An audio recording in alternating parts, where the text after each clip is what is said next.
ఇకపోతే ఇక తర్వాత వస్తాను నేను. ఒక అమ్మాయి ఉండేది ఫ్యూ ఇయర్స్ ఎగో. అమ్మాయికి ఒకటే ఏంటంటే అంబిషన్, అంటే పిల్లలందరూ కూడా అది తెలుసుకోవాలా. Ambition was very high, subject was very low, socio economic background was decent. Father ఏదో ఎన్జిఓ నడుపుతుండేవాడు, బాగానే ఉండేది. బట్ ఈ అమ్మాయికి ఉన్న కెపాసిటీ మ్యాథ్స్ ఫిజిక్స్కి చాలా తక్కువ. ఫస్ట్ ఇయర్ చదివింది, ఫస్ట్ ఇయర్ అంతా గందరగోళంగా ఏమీ నడవలేదు.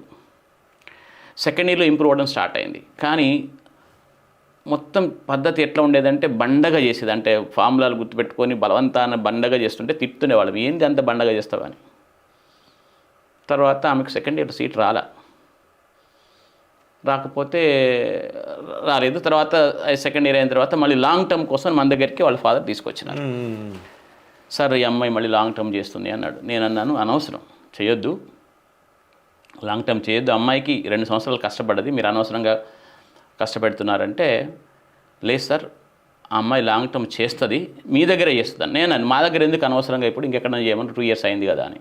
ఎందుకంటే I was not very optimistic అన్నట్టు. చాలా కష్టపడ్డది, చాలా మేము కష్టపెట్టినాం, అయినా కూడా రీచ్ అవ్వలేకపోయింది. బట్ మన ఫాదర్ వాజ్ వెరీ క్లియర్, ఆ అమ్మాయి లాంగ్ టర్మ్ చేస్తుంది, మీ దగ్గరే చేస్తుంది అన్నాడు. వద్దనే నేను చివరికి ఏం చేశాడంటే ఒక డైరీ చూపెట్టినాడు నాకు. ఆ పిల్ల 10th క్లాస్ అయిన వెంటనే రాసుకుంది ఏమని, నేను ఐఐటికి వెళ్తాను, దాని సారాంశం ఇంత పెద్ద రైటింగ్, నేను ఐఐటికి వెళ్తాను అంతే. సో అది చూపెట్టిన తర్వాత నాకు కళ్ళకు నీళ్ళు వచ్చినాయి, అరే ఏంటి అని తీసేసుకున్నాను.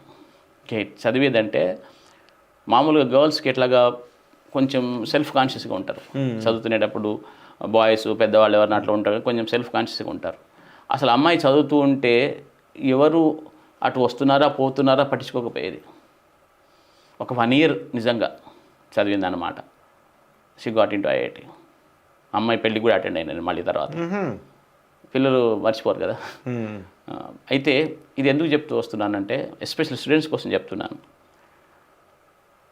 ఒకవేళ యాప్టిట్యూడ్ తక్కువగా ఉన్నా, మీకు హయ్యెస్ట్ లెవెల్ అంబిషన్ ఉండి యాటిట్యూడ్ ఉంటే కనుక, యాప్టిట్యూడ్ తక్కువ ఉన్నా కూడా, అంటే మ్యాథ్స్లో మీకు యాప్టిట్యూడ్ అంత గొప్పగా లేకపోయినా, పూర్తిగా లేకపోతే కష్టం, బట్ గొప్పగా లేకపోయినా అంబిషన్ ఉండి యాటిట్యూడ్ ఉంటే యూ కెన్ గో టు